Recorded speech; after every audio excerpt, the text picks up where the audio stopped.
Si te fijaste, nuestro pasaje de hoy comienza diciendo, en conclusión. Es decir, en este pequeño pasaje, Pedro está resumiendo todas las instrucciones que empezó a dar desde el capítulo número 2. Y Pedro nos presenta con una forma de vida que funciona como un pasaporte. ¿Qué hace un pasaporte? ¿Alguien sabe qué hace un pasaporte? Un pasaporte te permite viajar, pero más que te permite viajar, lo que un pasaporte hace es que te dice o le dice a las personas cuál es tu nacionalidad. El pasaporte no te da nacionalidad, pero es el documento que valida tu nacionalidad. Si te metes a internet y pones ¿por qué el pasaporte es importante?, vas a encontrar un sinfín de historias de gente que regresando a su país de origen pierde su pasaporte y ¿qué crees que pasa? No puede entrar. Y las personas se desesperan y empiezan a platicar, no, es que yo crecí aquí, mira, si le das para allá está tal escuela y luego caminas tantito más y está tal lugar y aquí toda mi vida he vivido, pero si no tienes pasaporte, no puedes entrar. Porque lo que tú me cuentes no me dice nada. Yo necesito un papel que sea la verificación de que tú eres de aquí, de que este es tu lugar de origen. Y entonces el pasaporte no te otorga nacionalidad, pero es la prueba de la misma. De la misma forma, las virtudes que Pedro delinea en este pasaje no nos otorgan salvación, pero sí son la prueba de que hemos sido salvos. Las virtudes que Pedro delinea aquí son la prueba de que hemos sido salvos. ¿Cuántos de los que están aquí se consideran cristianos? Si alguien te preguntara, ¿cómo puedo yo saber que eres cristiano genuino? Que de verdad eres cristiano. ¿O cómo puedo yo saber qué significa ser un cristiano? ¿Qué le dirías? Porque en nuestro mundo hoy, ser cristiano es algo que puede significar muchas cosas. No voy a decir marcas, pero hay un reality show de una familia que se dice cristiana. Toda la familia es cristiana. Y el reality show te enseña su vida día a día. Y hacen cosas que tú dirías, o sea, mejor no digas que eres cristiano. No solo la forma en que hablan y lo que consumen o ven o escuchan, sino de repente está la señora y vamos a hacer ahorita una terapia de cartas con ángeles y tú así como, eso no es de cristianos. Y sin embargo ellos se presentan ahí y dicen, nosotros somos una familia cristiana. Y entonces lo que tú y yo deberíamos de ver aquí es que esto es lo que significa ser cristiano, en cierto sentido. En Apocalipsis 20:12, Juan dice, también vi a los muertos grandes y pequeños de pie delante del trono, y los libros fueron abiertos. Otro libro fue abierto, que es el libro de la vida, y los muertos fueron juzgados por lo que estaba escrito en los libros, según sus obras. ¿Cómo fueron juzgados los muertos? Según sus obras. Es decir, cuando tú llegues al cielo, o cuando llegues al juicio antes de entrar al cielo, vas a tener que presentar un documento. Vas a tener que presentar tu pasaporte. ¿Cuál va a ser tu pasaporte? Tus obras son tu pasaporte. Tu vida es tu pasaporte. Y entonces Pedro aquí nos dice, así es como un creyente vive. Y entonces hoy es un buen día para que tú y yo nos examinemos a nosotros mismos. Y nos hagamos la pregunta de si nuestras obras cuadran con nuestra profesión de fe. Si lo que decimos que creemos realmente está viéndose como vida en nosotros. Y entonces Pedro delinea dos conjuntos de virtudes que se extienden en direcciones específicas. Primero, delinea un conjunto de virtudes que se extienden hacia la familia de la fe y luego un conjunto de virtudes que se extienden hacia afuera. ¿Sí? Entonces, vamos a ver estos conjuntos de esa manera. Primero Pedro dice, ¿cómo debemos de vivir como iglesia? Y luego Pedro dice, ¿cómo deberías de vivir hacia aquellos que están afuera de la iglesia? Primero, ¿cómo deberíamos de vivir con otros creyentes? ¿Cómo deberíamos vivir con otros que son exiliados, elegidos igual que nosotros? En el versículo 8, Pedro le habla a toda la iglesia y delinea 5 virtudes. 5 virtudes que deberían de caracterizar a una iglesia piadosa y sana. Y entonces aquí deberías de hacerte 3 preguntas si eres cristiano. Número 1, ¿caracterizan estas virtudes mi vida? ¿Caracterizan estas virtudes mi vida? Conforme las vayamos delineando, deberías de preguntarte, ¿es así como realmente estoy viviendo? Número 2, deberías de preguntarte, ¿caracterizan estas virtudes a esta congregación? ¿Caracterizan esas virtudes a iglesia? Si una persona entrara, ¿eso sería lo que vería en nosotros? Y número 3, deberías de preguntarte, ¿cómo puedo estimular a otros a estas virtudes?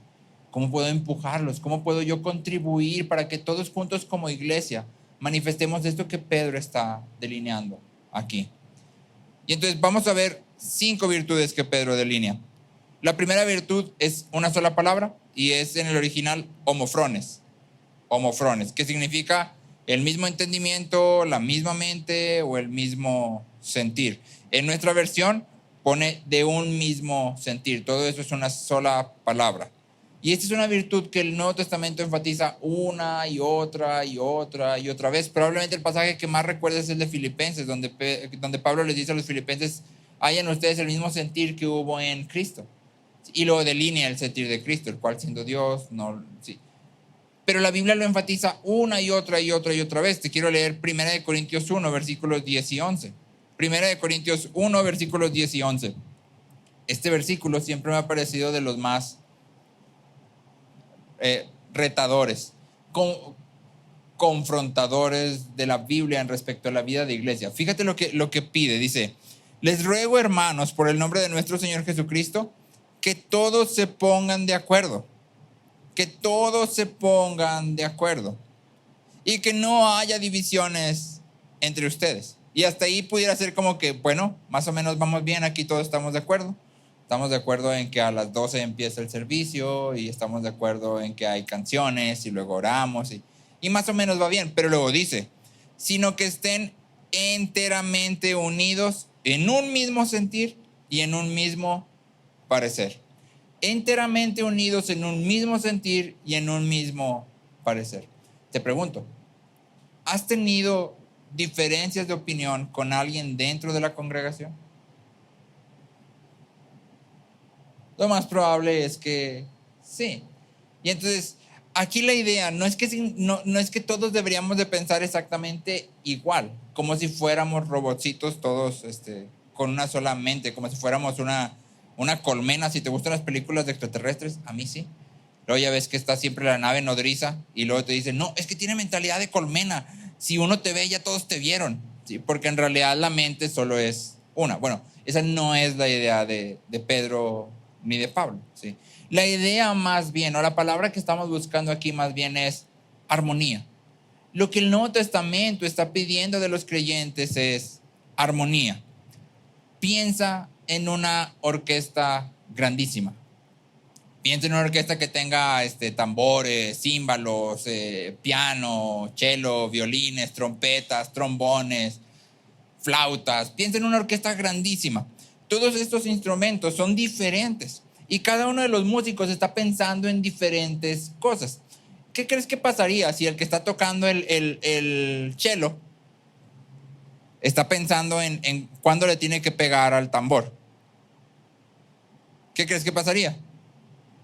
Pues seguramente se va a confundir todo y se distraería de lo que realmente tiene que hacer. Él tiene que estar pensando en dónde van sus dedos, cómo está tocando, ¿sí? Tiene que estar pensando en eso. Y entonces cada uno de los músicos en esta gran orquesta está pensando en cosas diferentes y está haciendo cosas diferentes, pero todos están en armonía, porque todos están de acuerdo en las cosas fundamentales de lo que están haciendo. Es decir, todos están de acuerdo en la melodía de la canción, están de acuerdo en el ritmo de la canción, están de acuerdo en el tiempo, ¿sí? Están de acuerdo en la tonalidad, están de acuerdo. Y entonces, aunque cada uno está pensando en cosas distintas y haciendo cosas distintas, todos están de acuerdo en lo que es fundamental, ¿sí?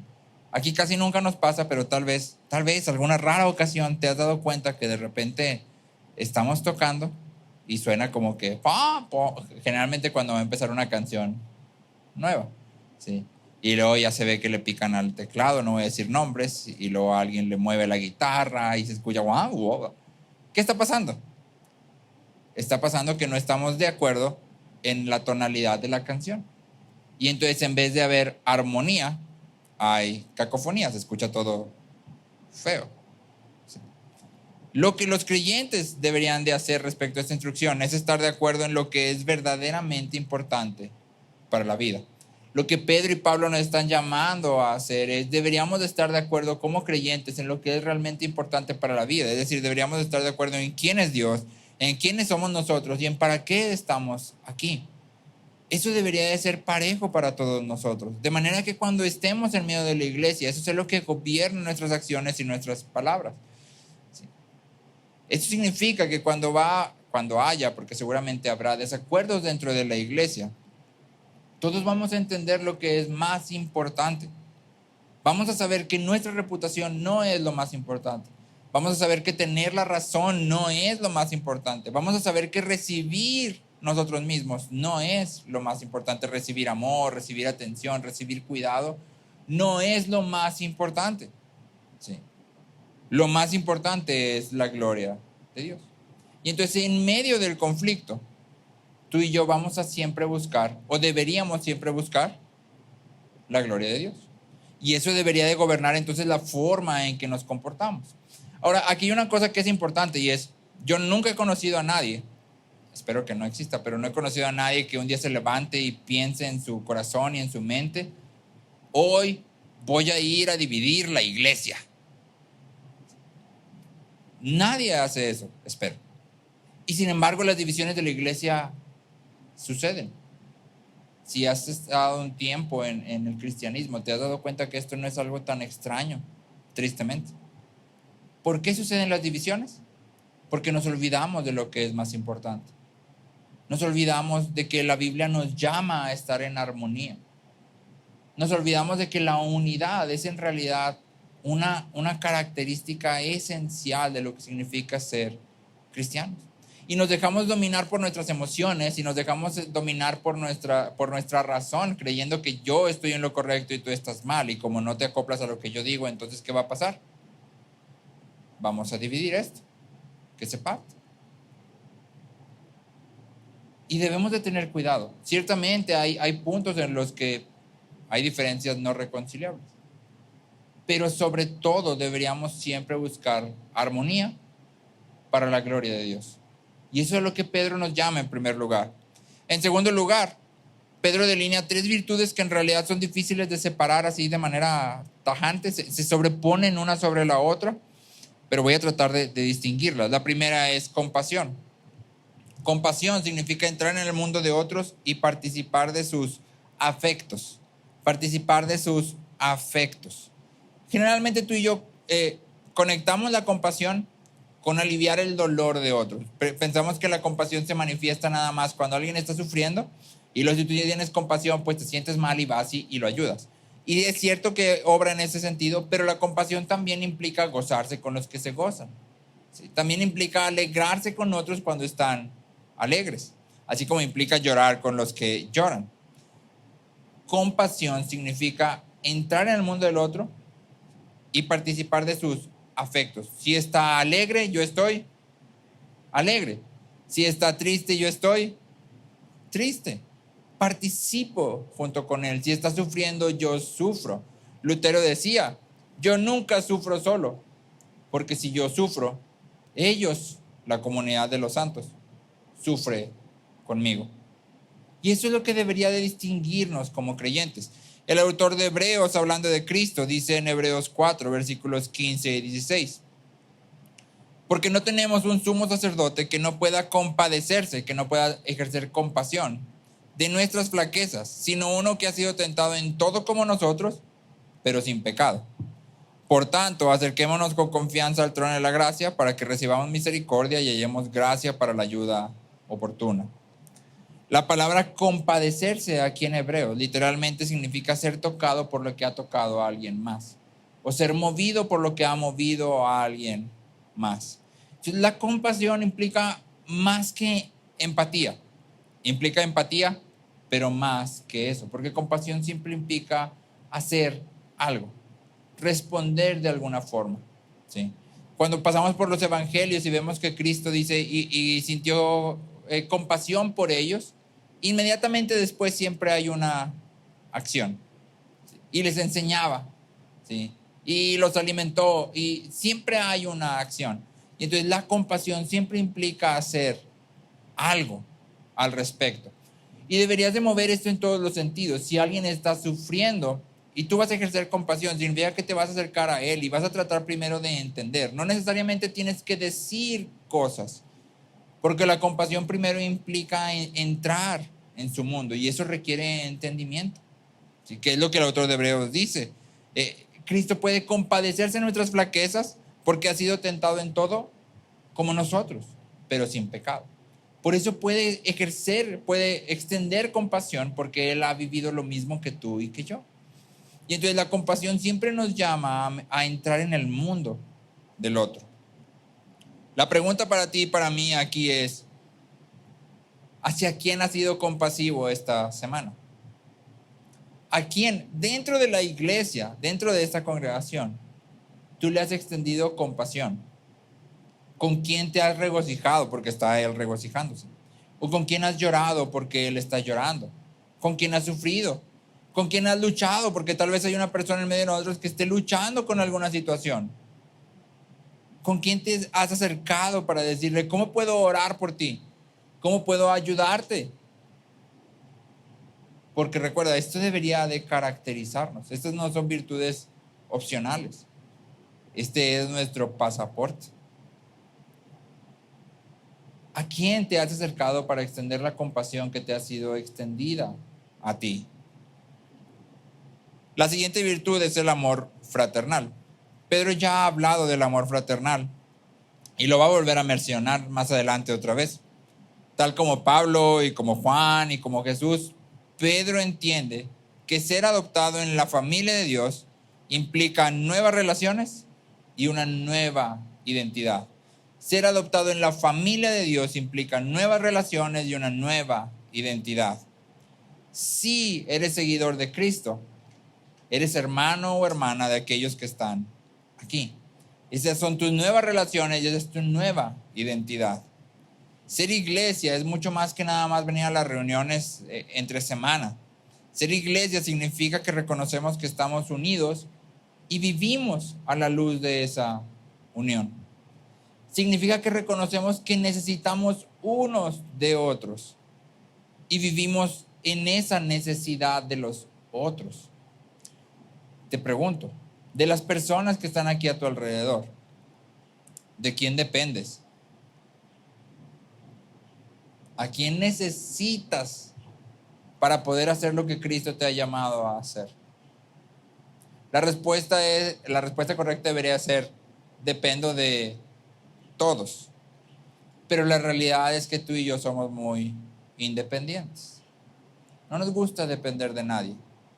Y entonces nos quedamos con nuestras luchas, nos quedamos con nuestras situaciones y no nos extendemos hacia nadie. Y si mañana no viniera alguno de los que está sentado a nuestro alrededor, igual no pasa nada. No es como que lo necesite. A lo mucho tal vez, si soy un buen cristiano, lo extraño. Pero que lo necesite. Eso ya son palabras mayores. Y sin embargo la Biblia nos llama y nos dice, ha sido unido a los otros creyentes. Lo necesitas. Así como necesitamos cada parte de nuestro cuerpo, necesitamos a cada creyente. Pregunta, ¿puede vivir una persona sin un ojo? Sí. ¿Puede vivir sin un pie? Sí.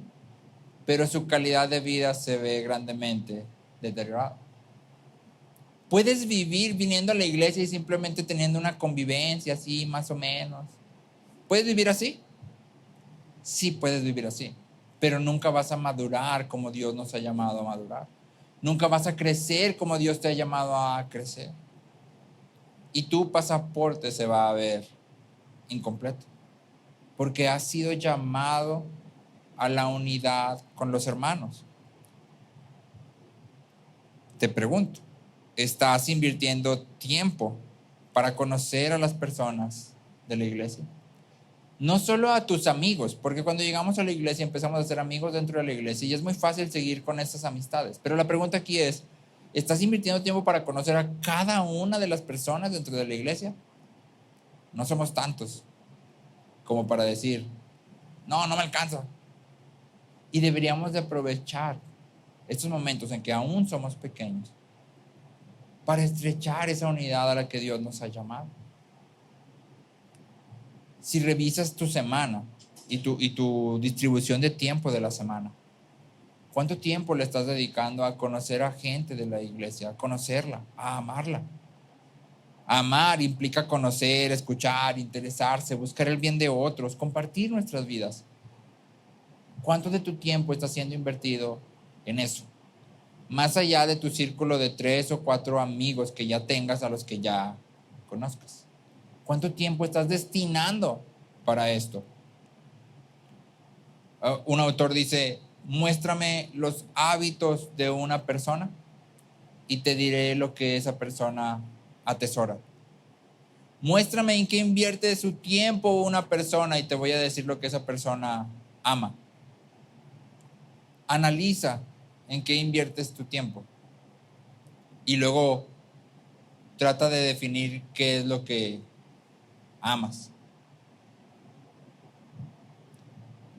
Primera de Juan 4, versículos 10 y 11, dice, en esto consiste el amor, no en que nosotros hayamos amado a Dios, sino en que Él nos amó a nosotros y envió a su Hijo como propiciación por nuestros pecados. Amados, si Dios así nos amó, también nosotros debemos amarnos unos a otros. La respuesta lógica, correcta, ante el amor de Dios es el amor de unos a otros.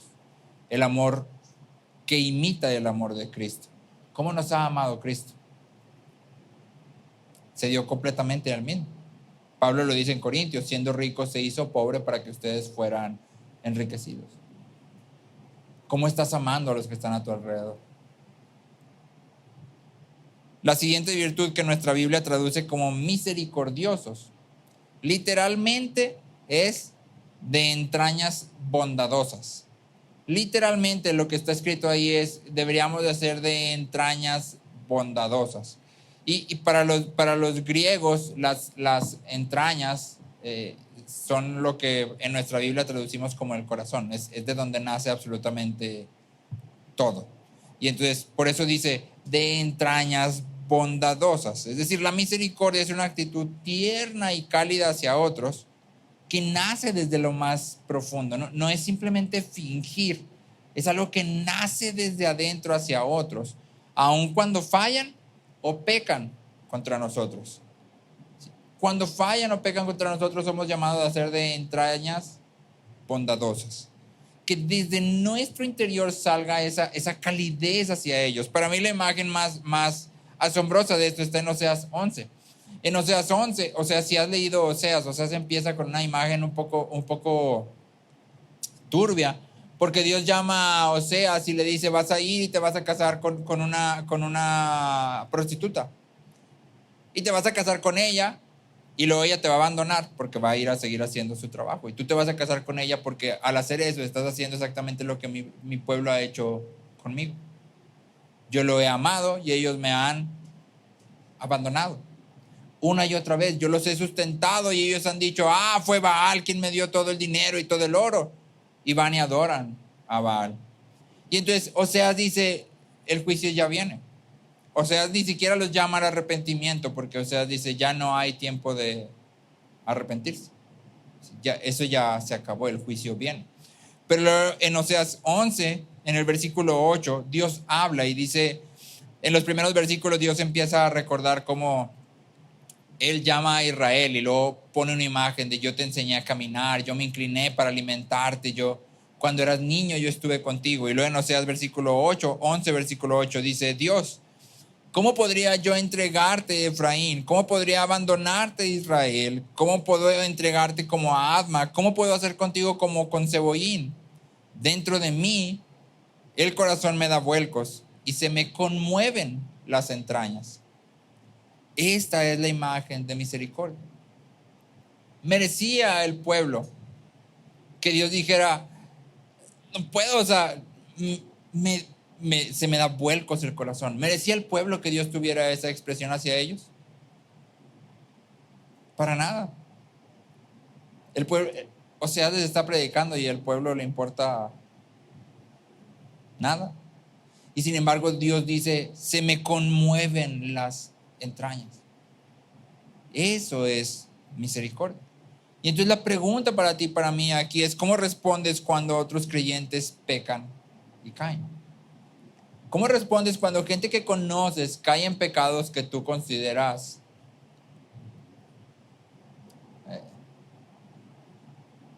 prohibidos para cristianos?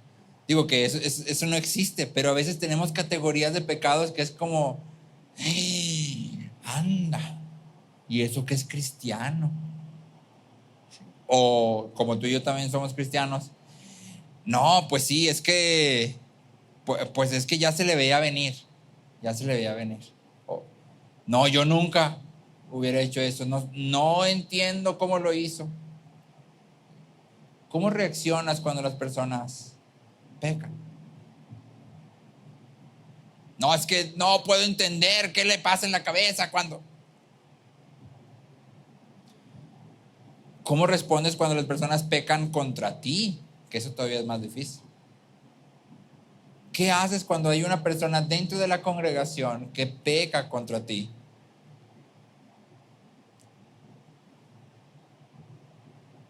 ¿Cómo deberías de responder? Cuando alguien peca contra ti, tus entrañas deberían de conmoverse, de manera que le extiendas misericordia.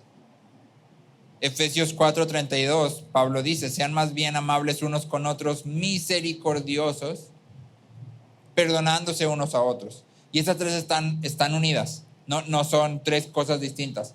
Amables, misericordiosos, perdonándose. ¿Cómo deberías de reaccionar cuando alguien peca contra ti? Deberías de ser amable, deberías de ser misericordioso y deberías de perdonar. Y Pablo dice, así como también Dios los perdonó en Cristo. Así como también Dios los perdonó en Cristo. Thomas Watson dice, el creyente humilde estudia su propia falta de mérito. El creyente humilde estudia su propia falta de mérito. El creyente que se sabe que ha sido golpeado por el pecado y que conoce la miseria del pecado, más prontamente puede extender misericordia hacia aquellos que son también golpeados por el pecado. Si tú y yo hemos experimentado realmente la miseria del pecado, cuando otra persona está ahí, deberíamos de responder con misericordia, porque sabemos lo que es estar ahí. O si alguien no peca, que me levante su mano y venga a predicar, ¿va? Todos hemos sido golpeados por el pecado y hemos pecado contra otros. Y deberíamos entonces extender misericordia. Esto nos lleva a la última virtud, que es la virtud de la humildad. Humildad significa tener un entendimiento correcto de nosotros mismos a la luz de Cristo y el Evangelio. Humildad significa tener un entendimiento correcto de nosotros mismos a la luz de Cristo y el Evangelio. Si verdaderamente hemos recibido la gracia de Cristo, vamos a reconocer la profundidad de nuestro pecado y lo costoso del perdón que Cristo nos ha otorgado, de manera que vamos a tratar a los pecadores distinto. Humildad significa vernos a nosotros mismos como Dios nos ve, sabiendo que todo el bien que tenemos viene de Dios como un don.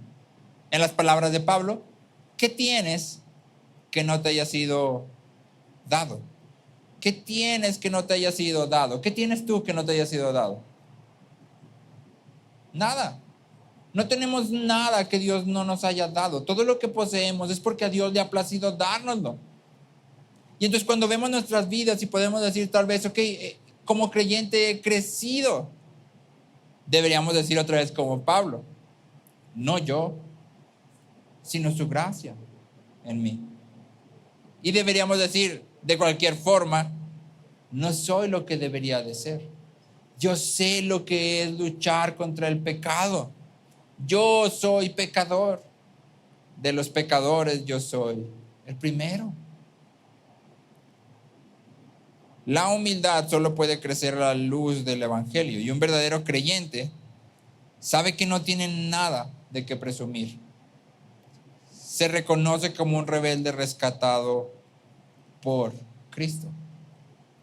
Gálatas 6:1 dice: hermanos, si alguien es sorprendido en pecado, ustedes que son espirituales deben restaurarle con una actitud humilde. Pero cuídense cada uno, porque también puede ser tentado. Y entonces Pablo lo que está diciendo es: ser espiritual implica ser humilde. Ser espiritual, vivir en el espíritu, que nos encanta esa frase, tenemos que vivir en el espíritu. Vivir en el espíritu significa vivir humildemente. Un pastor resume la humildad, dice: la persona humilde es fácil de enseñar y difícil de ofender. La persona humilde es fácil de enseñar y difícil de ofender. ¿Cómo estás en eso? ¿Eres fácil de enseñar? Cuando alguien te habla, ¿escuchas con atención para tratar de aprender? ¿O crees que ya te las sabes todas? Alguien está compartiendo y tú dices: pues sí, es obvio, está en la Biblia desde hace 2000 años, ya me lo sabía. Alguien no te saluda, inmediatamente te ofendes. No me saludó, no me dijo como yo quería, me volteó la cara.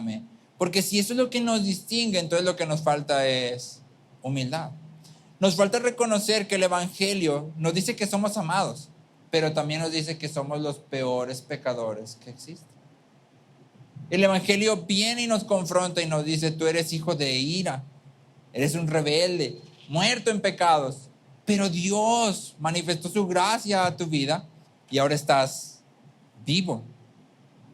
Pero ha sido solo porque Dios lo ha hecho. Por eso Spurgeon decía, y creo que sí ya lo he comentado: si alguien me critica, para mí eso no significa nada. En el sentido de que no me ofendo, no me hace sentir mal, porque tengo a mi crítico más severo siempre frente a mí. Tengo a mi crítico más severo siempre frente a mí. El cristiano humilde es fácil de enseñar, difícil de ofender. Te termino de leer la cita de Watson. Dice: el creyente humilde estudia su propia falta de mérito. Con un ojo contempla la gracia, de manera que su corazón se regocija. Y con el otro contempla su propio pecado, de manera que su corazón se mantenga humilde. Un ojo al gato, otro al garabato. Un ojo a la gracia de Dios que nos ha rescatado y que nunca nos va a dejar. Y otro ojo a nuestro pecado con el cual luchamos todo el tiempo, que está presente siempre, de manera que nos mantengamos siempre humildes. Si alguna vez has dicho algo de lo que hace poco dijimos: ¿a poco no se da cuenta? Es que ¿cómo va a ser eso? Es que, no es posible que esté en eso. No, pues es que está así porque quiere. Se te está olvidando lo profundo de tu pecado y lo maravilloso de la gracia de Dios. Cuando esas cosas salen de nuestra boca, lo único que estamos evidenciando es que nos falta humildad. Lo único que está saliendo es que somos o estamos cultivando soberbia. Cuando alguien peca y tú y yo reaccionamos como: no, pues es que, ¿cómo se le ocurre? Como si yo nunca lo fuera a hacer. O no sería posible que yo nunca me equivocara en ello. Estamos siendo soberbios. Si cualquiera de los que están aquí pecó, si has escuchado de pastores que pecan, si has escuchado de hermanos que pecan, noticias. Tú puedes pecar de exactamente la misma forma o peor. Y lo más seguro es que aunque tu pecado no se haya manifestado en esa misma forma, estás seguramente luchando con la misma raíz que ese pecado. Porque el pecado es algo con lo que todos luchamos y nace de los mismos lugares. Debemos siempre mantenernos humildes. Estas 5 virtudes deberían de marcar las relaciones de los creyentes unos con otros. Esta es la cultura que nosotros anhelamos crear. Esta es la cultura por la cual oramos. Y esta es la cultura por la cual trabajamos. La pregunta para nosotros aquí es: ¿te caracterizan a ti? Y segundo, nos caracterizan a nosotros. Es la forma en que estamos viviendo. Porque esa también es la cultura que el mundo desesperadamente necesita. El mundo no necesita un club social más. El mundo necesita un lugar en el que los cristianos vivan como verdaderos cristianos. Y entonces la pregunta es, ¿estamos viviendo así?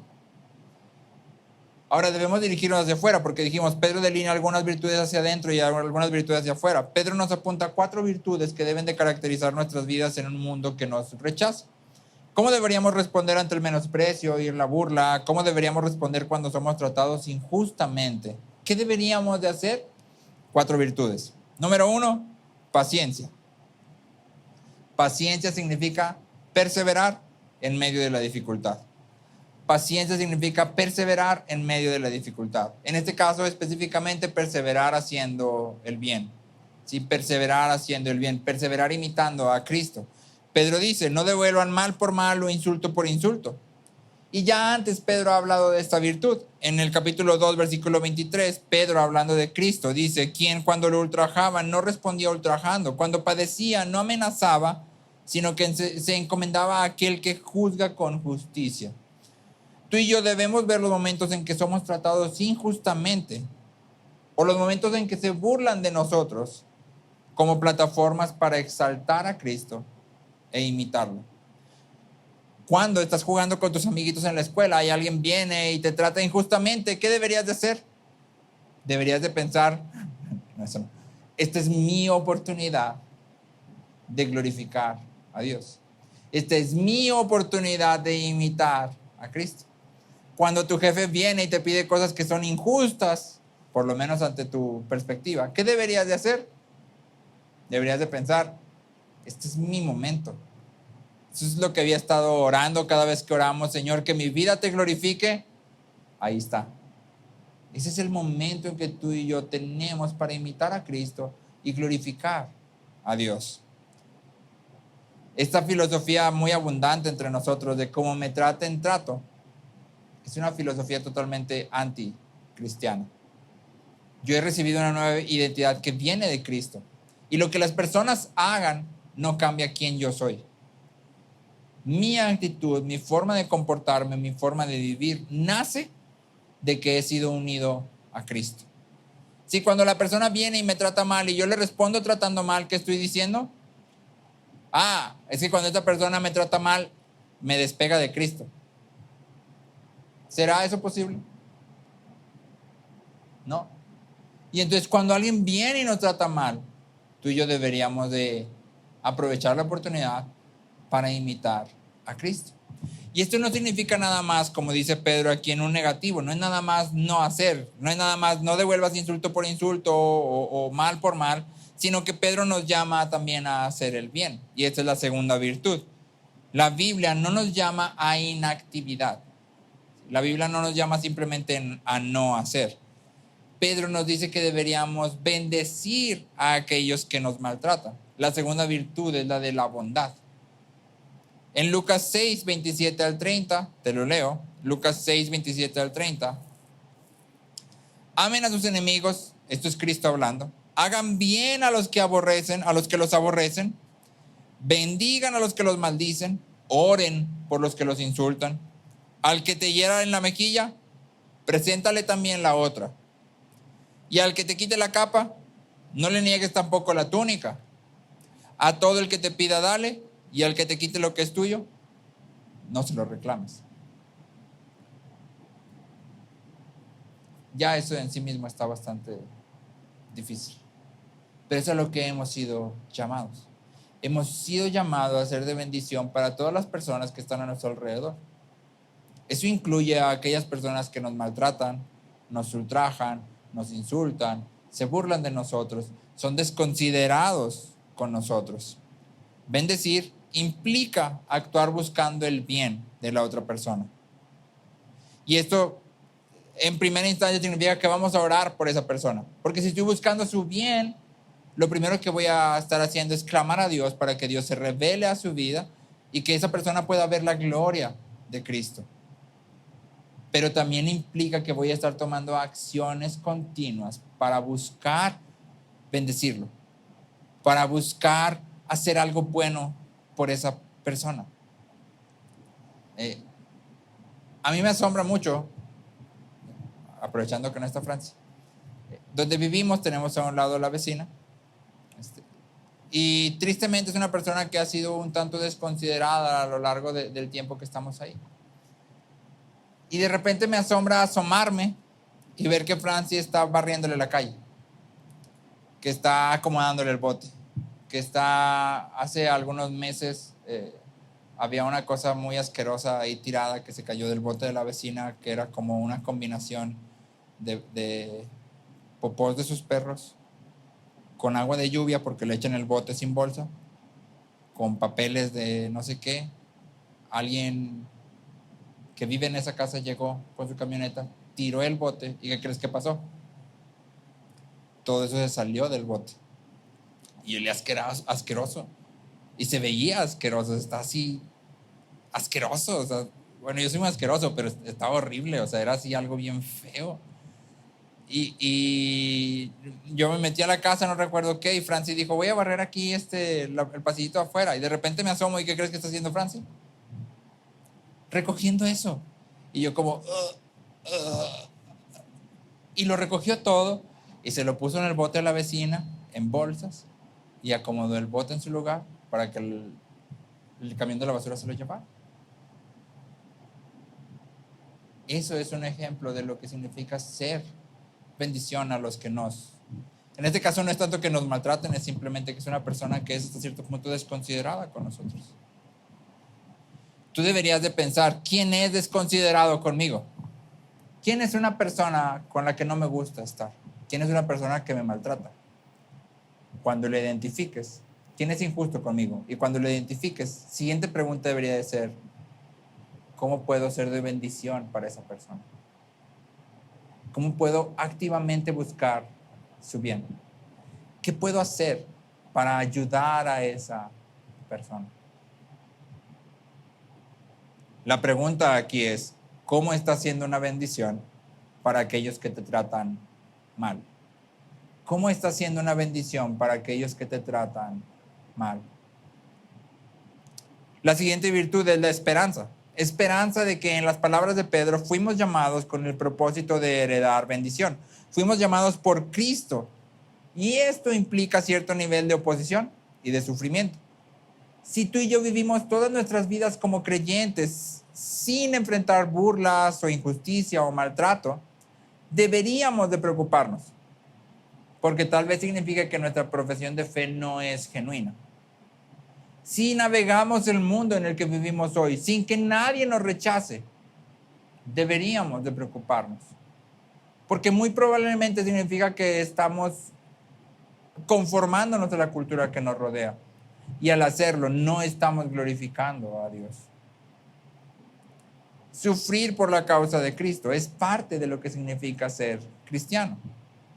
Hechos 14:22, Pablo está hablando y me gusta esto porque dice, fortaleciendo los ánimos de los discípulos, exhortándolos a que perseveraran en la fe, les decía, fíjate lo que está haciendo Pablo, dice, fortaleciendo los ánimos de los discípulos y exhortándoles a que perseveraran en la fe. ¿Qué le dirías tú a una persona a la que quieres animar? A la que le estás diciendo persevera. ¿Qué le dirías? Yo no sé, tal vez le diría, Cristo nos ama, Dios ha prometido que estaremos con Él. Pablo no dice eso. Pablo dice, es necesario que a través de muchas tribulaciones entremos en el reino de Dios. Esa es la manera en que Pablo los fortalece y los anima a perseverar. Es necesario que a través de muchas tribulaciones entremos en el reino de Dios. Y lo que Pablo les está diciendo es, vas a sufrir, va a haber tribulaciones. Ese es el camino. Ese es el camino. Sin embargo, todo este sufrimiento no se compara en nada con la herencia que nos espera. Una herencia que ha sido asegurada para nosotros por Cristo. ¿Te acuerdas que Pedro dice que es perenne, incorruptible? Pero también una herencia para la cual tú y yo hemos sido asegurados. No solo es que la herencia está asegura allá, sino que también tú y yo estamos seguros en Cristo mientras llegamos a esa herencia. Y entonces nada puede arrebatarnos y nada puede impedir que lleguemos a esa herencia. Y el sufrimiento que experimentemos aquí no es nada cuando pensamos en la asombrosa, en la gloriosa herencia que tenemos esperándonos. ¿Sí? Y podemos entonces soportar. Los últimos versículos, del versículo 10 al 12, te quiero leer. Dice: porque el que desea la vida, amar y ver días buenos, refrene su lengua del mal y sus labios no hablen engaño. Apártese del mal y haga el bien, busque la paz y sígala. Porque los ojos del Señor están sobre los justos y sus oídos atentos a sus oraciones. Pero el rostro del Señor está contra los que hacen el mal. Estuve muy tentado de ponerle a esta predicación, ¿quién quiere una vida feliz? En mi Biblia el subtítulo dice: el secreto de la vida feliz. Porque esta cita dice: el que desea la vida, amar y ver días buenos. ¿Quién de aquí desea vida, amar y días buenos? Todos. Deme 2, por favor, o 3 si se puede. Pero el punto de Pedro no es que al hacer estas cosas vamos a tener una vida sin problemas. De hecho, corre en el sentido contrario. Pedro nos está diciendo: vas a sufrir, pero al hacer estas cosas, seguro vas a tener vida, amor y días buenos, aún en medio del sufrimiento. Estos versículos son una cita directa del Salmo 34, un salmo que David escribe cuando Saúl lo está persiguiendo, y entonces él, en su desesperación, corre hacia la ciudad de donde era Goliat. David corre hacia donde Goliat había estado con la espada de Goliat en su ceño. Y entonces lo que él dice es: si yo entro aquí, todos van a conocer la espada de Goliat. Era una espada famosa. Goliat fue famoso y todos van a saber quién soy yo, y lo que va a pasar es que me van a matar. Y entonces David se finge loco, le escurre la baba y logra salvar su vida y sale de ahí y se va a la cueva. Y después de toda esta experiencia, David escribe este salmo. Y David reflexiona diciendo: yo sé que Dios me ha salvado y yo sé que puedo confiar en Él. Y entonces este salmo conecta acciones piadosas y promesas, los enchufa. Y la promesa que está aquí es: Dios escucha a los justos. Dios escucha a los justos. Pedro nos llama a confiar en que aún en medio de la injusticia y del maltrato, Dios escucha nuestro clamor. Dios conoce nuestras luchas y nuestro dolor, y Él responde. En medio del sufrimiento, saber que Dios nos escucha, ese es el ancla que nos mantiene firmes. Saber que Dios está atento a nuestras oraciones es el ancla que nos mantiene firmes.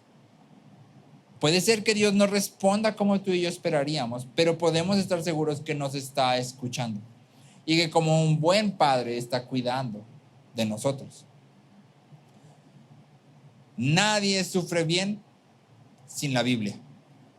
Nadie sufre bien sin la Biblia.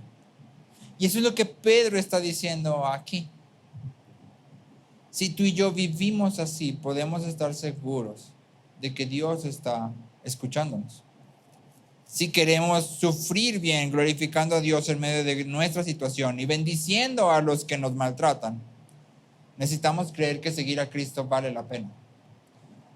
Que cualquier pérdida que vivamos hoy vale la pena. El sufrimiento revela lo que hay en nuestros corazones. El sufrimiento revela lo que verdaderamente atesoramos y anhelamos. Cuando hay conflictos entre nosotros, esos existen porque estamos queriendo cosas que no tenemos. Y el sufrimiento trae eso a la superficie.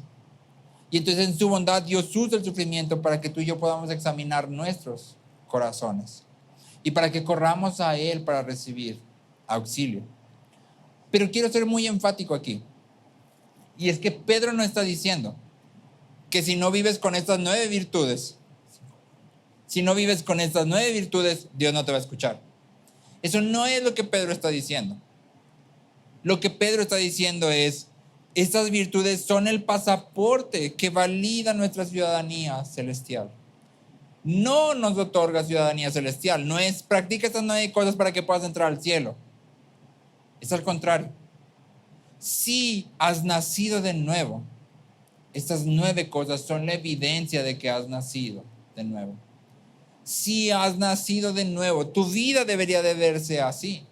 Y entonces la pregunta para ti y para mí es, ¿se ve mi vida así?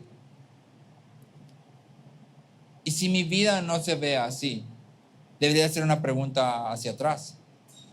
¿Por qué no se ve así? ¿Soy verdaderamente salvo? Te quiero terminar de leer Apocalipsis 20, que leímos al principio. Apocalipsis 20 del 13 al 15. Dice, el mar entregó a los muertos que estaban en él, y la muerte y el Hades entregaron a los muertos que estaban en ellos, y fueron juzgados cada uno según sus obras. Cada uno según sus obras. ¿Cómo vas a ser juzgado? Según tus obras. Pero luego dice, la muerte y el Hades fueron arrojados al lago de fuego. Esta es la muerte segunda, el lago de fuego. Y el que no se encontraba inscrito en el libro de la vida fue arrojado al lago de fuego. ¿Cómo decidían quién iba al lago de fuego? El que no estaba inscrito en el libro de la vida. Y entonces lo que Juan está haciendo aquí es decir, aquí hay varios libros. Uno es el libro de la vida. Si no estás inscrito ahí, ¿a dónde vas? Al lago de fuego. Pero hay otro libro, y es el libro de las obras. Y entonces, si tú y yo usamos nuestra imaginación, podemos tal vez imaginarnos a un ángel que está ahí con varios librotes gigantescos. Y llegas tú, y entonces el ángel primero checa el libro de la vida, por decir, o el libro de las obras, según la secuencia que está aquí. Y entonces va a empezar a checar tu vida. Va a empezar a checar tus obras. Va a empezar te va a pedir tu pasaporte. A ver, tú cómo viviste. ¿Tú qué hiciste? Y va a ver toda tu vida, ¿no? Ah, sí, 3 de mayo del 2026. Recuerdo este día. Sí. Y después de eso va a checar el libro de la vida. Y si tu nombre está en el libro de la vida, tus obras deberían de concordar con eso. Si tus obras no testifican de que fuiste realmente cristiano, tu nombre no está acá. Y esto es importante. Somos inscritos en el libro de la vida solo mediante la fe en Cristo. Alistair Begg, un pastor Scottish, dice que la única respuesta correcta ante la pregunta ¿por qué puedes entrar al cielo? ¿Por qué tú sí puedes entrar al cielo y otros no? La única respuesta correcta siempre está en tercera persona. Es decir, si el ángel nos preguntara ¿por qué tú puedes entrar al cielo y él no? Y tú y yo contestamos porque yo creí en Cristo, ya estás mal. No es porque yo creí, es porque Él me salvó. La única respuesta correcta está en tercera persona. Lo único que me distingue a mí de otros es que Dios ha decidido manifestar su gracia. Eso es lo único que hace que yo ya no esté muerto en pecados, que yo ya no esté como hijo de ira, que no sea rebelde contra Dios, que pueda luchar contra el pecado. Lo único que me da ese poder y esa libertad es la gracia de Dios. No soy yo, es que yo cuando tenía 11 años hice una oración de fe y desde ahí yo decidí darle sí decidiste, obviamente todos tenemos que decidir, pero fue Dios quien obró en nosotros. Y entonces cuando tú y yo lleguemos al cielo y en nuestro caminar aquí, tenemos que estar bien conscientes. La única razón por la que somos salvos es porque Él nos ha salvado. La única razón por la que podemos vivir así con esas virtudes es porque Él nos ha salvado. Y en respuesta a ese amor y esa gracia y esa misericordia, lo correcto es vivir así. Sí. Tramitar tu pasaporte, pues. Ya naciste de nuevo. ¿Qué sigue? Tramita tu pasaporte. Vive cómo Dios te llama a vivir. Y si no has nacido de nuevo y si no has venido a Cristo, este es un buen momento para hacerlo. El cristianismo no es nada más una manera bonita de vivir. De hecho, si te fijas, Pedro no te está prometiendo específicamente una manera bonita de vivir, te está diciendo vas a sufrir, segurito vas a sufrir. Pero es la única manera de vivir de verdad. No hay otra opción. Y es la única manera de vivir eternamente. Al final del tiempo, todos vamos a llegar al juicio.